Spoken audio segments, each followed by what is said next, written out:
At 14, my parents made me sign a $600 rent contract or leave home. A week later, a lawyer's letter landed on their table and their faces went pale. I was 14 years old, standing in my own kitchen while my parents slid a printed contract across the table and told me I owed them $600 a month in rent, not as a joke, not as a lesson, but as a demand. And exactly 7 days later, a lawyer's letter landed on that same table, and for the first time in my life, my parents looked afraid. If you've ever felt betrayed by the very people who were supposed to protect you, if you've ever been underestimated, dismissed, or treated like you didn't matter, you're going to want to hear this one all the way through. Hit like, subscribe, and settle in, because this is one of those revenge stories where justice doesn't scream. It arrives quietly on legal letterhead. By the time I was 12, I already knew something was wrong in my house. Not in the dramatic movie-style way. No shouting, no broken plates, no bruises, just absence. It started small. My mom stopped packing my lunches. At first I thought she forgot.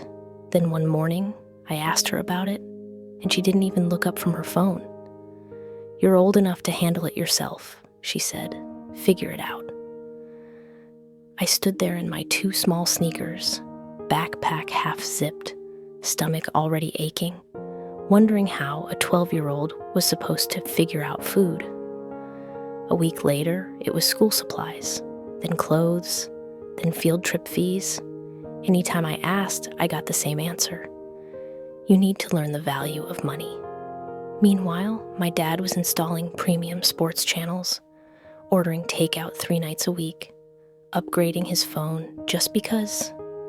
The message was clear, even if no one said it out loud. There was money. It just wasn't for me. So I adapted. I babysat for neighbors who barely knew my name, walked dogs in the freezing rain, pulled weeds and mowed lawns until my hands blistered. I learned to stretch $5 into a week's worth of food. Learned which notebooks were cheapest. Learned how to smile and say, "I'm fine," when teachers asked why my shoes were falling apart. And my parents, they congratulated themselves. "See," my mom would say, "we're raising you right." They called it discipline. I called it survival. When I was 14, my dad lost his job.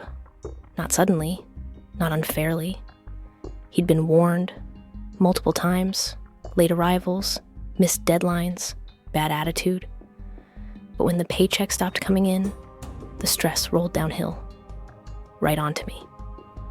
One night after dinner, after they ate dinner, I was called into the kitchen. My dad placed a stack of papers on the table. A contract, printed, stapled, formal. "You're old enough to contribute," he said. $600 a month, rent. I actually laughed. I thought it was a joke. Then I saw my mom's face, flat, expectant. "That's almost everything I make," I said quietly. Dad shrugged. "Then work more." I stared at the paper. The words blurred. Utilities fee, late payment penalty, eviction clause, eviction. At 14. My chest tightened. My hands went numb. Sign. Or leave. That night I didn't sleep. I stared at the ceiling, heart racing, wondering where a kid goes when her own parents turn her into a tenant. The next day, I went to school early. I sat outside the counselor's office until my hands stopped shaking enough to knock. Mrs. Carter listened, really listened. She didn't interrupt, didn't minimize, didn't say, "They're your parents." When I finished, she leaned back slowly and said, "This isn't discipline. This is neglect." Within days, she connected me to legal aid. Then they told me to document everything. Locked pantry, receipts for groceries I bought myself, text messages about rent. And then they gave me one piece of advice that changed everything. Do not sign that contract. So I didn't. A week later, a letter arrived, official, stamped, addressed to my parents. I wasn't in the room when they opened it, but I heard the silence. Then my dad's voice, tight, uncertain. "What the hell is this?" Legal aid spelled it out clearly. Their obligations, the illegality of charging a minor rent, the potential involvement of child welfare. For the first time, the power shifted. My dad confronted me at my part-time job later that week, angry, red-faced, but someone saw. Someone reported it. And suddenly, a caseworker was asking questions, checking the pantry, reviewing my records. Her verdict? This borders on neglect. Under supervision, the locks came off, food returned, and a written agreement was signed. No rent until I turned 17.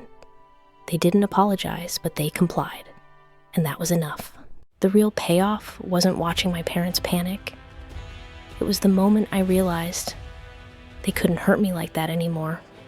I kept my money, built my business, focused on school. Months later, I got into a dual enrollment college program. I told them. They nodded, said, "That's nice." But I didn't need more. Because for the first time in my life, my future belonged to me. Some people think revenge has to be loud. But sometimes, the most satisfying justice is watching the people who underestimated you realize they were never in control to begin with. If this story hit you right in the chest, hit that like button. Drop a comment. What's the most satisfying, quiet revenge you've ever seen? And don't forget to subscribe for more stories where karma doesn't knock. It sends a letter.